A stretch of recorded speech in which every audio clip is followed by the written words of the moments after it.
Bienvenidos, mi nombre es Carlos Castro.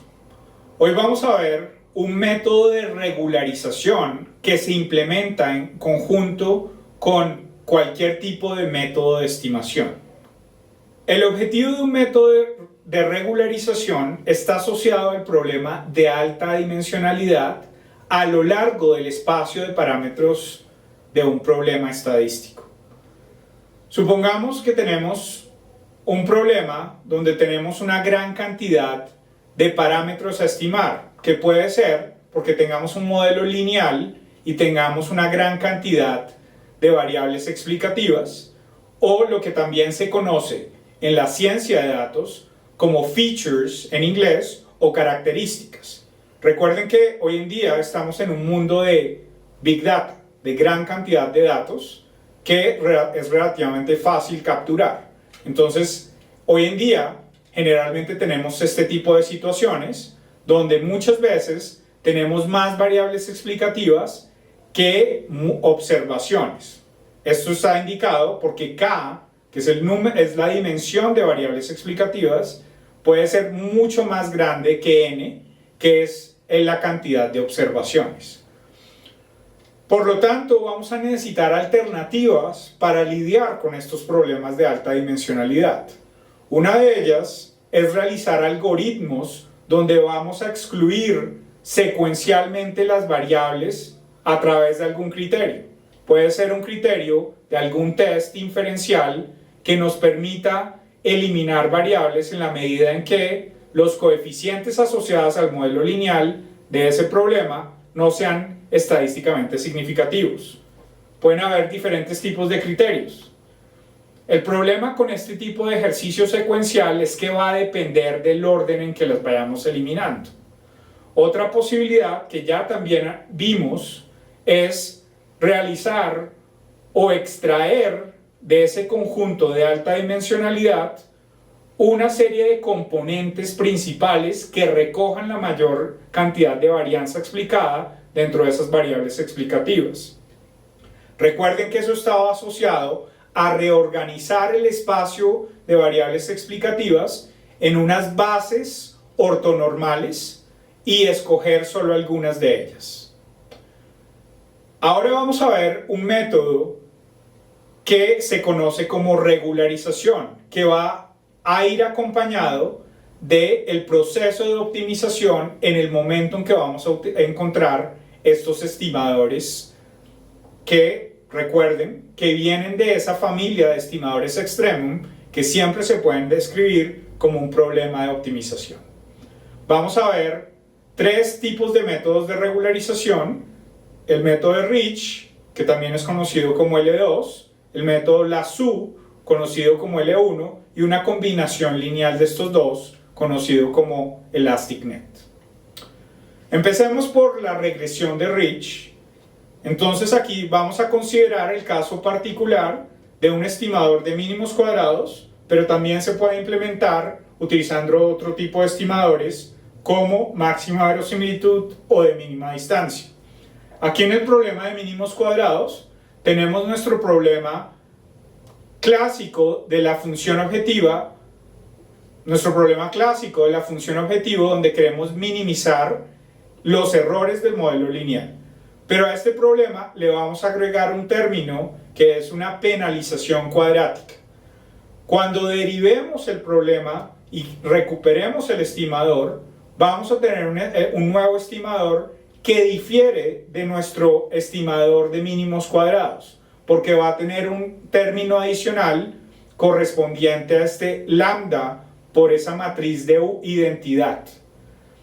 Ese término adicional va a recoger la magnitud que le vamos a introducir a esa penalización al cuadrado de los parámetros. Este parámetro lambda va a ser un parámetro externo y es lo que se conoce generalmente como un hiperparámetro que nos está generando una reducción sobre los parámetros de interés, pero también nos está generando un sesgo. ¿Cuáles son las diferencias con el estimador de mínimos cuadrados? Primero, el estimador del modelo de Rich o el método de estimación de Rich es sesgado. Pero a su vez, al introducir este sesgo, es posible demostrar que tienen menor varianza. Entonces, ¿qué es lo que vamos a tener? Pues vamos a tener una función de riesgo que es completa porque tiene que incorporar la varianza del estimador más el sesgo al cuadrado.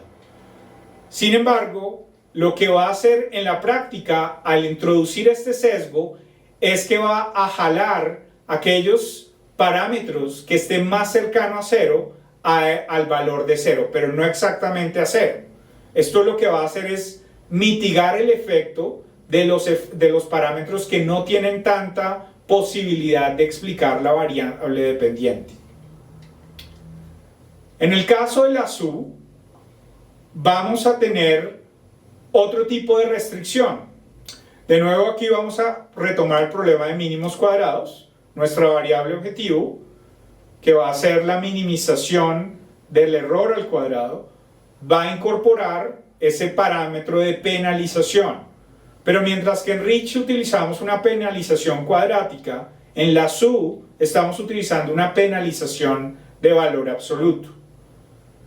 Esta penalización también se conoce como la penalización de la norma en L1, porque estamos considerando la magnitud de los betas, donde esa magnitud la estamos calculando utilizando el valor absoluto. En este caso, por la forma de la restricción, la SU lo que nos va a garantizar es que va a excluir algunas variables, precisamente porque va a hacer que el beta asociado a ellas en algunos casos sea exactamente a cero, y eso implica que va a eliminar o reducir la dimensionalidad del problema al hacer que los betas sean iguales a cero. Aquí podemos ver gráficamente una comparación entre la penalización Rich versus la SU. En el caso donde tenemos Rich, al tener una penalización cuadrática, es como si estuviéramos construyendo o introduciendo una restricción que resulta ser una bola que va a tratar de buscar cómo coincide esa bola con el resultado de la estimación. Podemos tener el comportamiento de los parámetros para dos variables, pero entonces cuando introducimos la restricción tipo Rich, eso quiere decir que debe haber una intersección entre el espacio de la intersección dado por la bola y la relación entre los parámetros beta 1 y beta 2. Aquí podemos ver que inicialmente la solución no restringida se encuentra en ese beta estimado que está en el centro de estas figuras ovaladas, pero lo que está haciendo la restricción de Rich es jalar el valor de esos parámetros betas hacia el eje central, y podemos ver que está reduciéndole significativamente el valor del parámetro estimado para B1, lo está acercando a cero, mientras que está manteniendo B2 lejos de cero, pero está mitigando su magnitud. En la otra gráfica tenemos lo que está haciendo la SU. También tenemos la misma situación, donde las figuras ovaladas y ese punto céntrico de beta estimado representa el problema no restringido. Ahora sí imponemos esa restricción, que ahora en vez de ser un círculo, viene siendo un cuadrado, porque estamos definiendo valor absoluto. En este caso, lo que está haciendo es que beta 1 está tomando el valor de 0, mientras que reducimos el valor de beta 2, pero sigue siendo diferente de 0. Entonces, la diferencia en este caso, donde tenemos unos mismos datos, pero estamos aplicando Rich versus la SU, es que la SU lo que está haciendo es excluyendo la variable 1 como relevante dentro del problema, mientras que Rich la está trayendo hacia 0, pero no la elimina completamente. Por último, podemos tener una combinación de estos dos elementos a través de lo que se conoce como Elastic Net.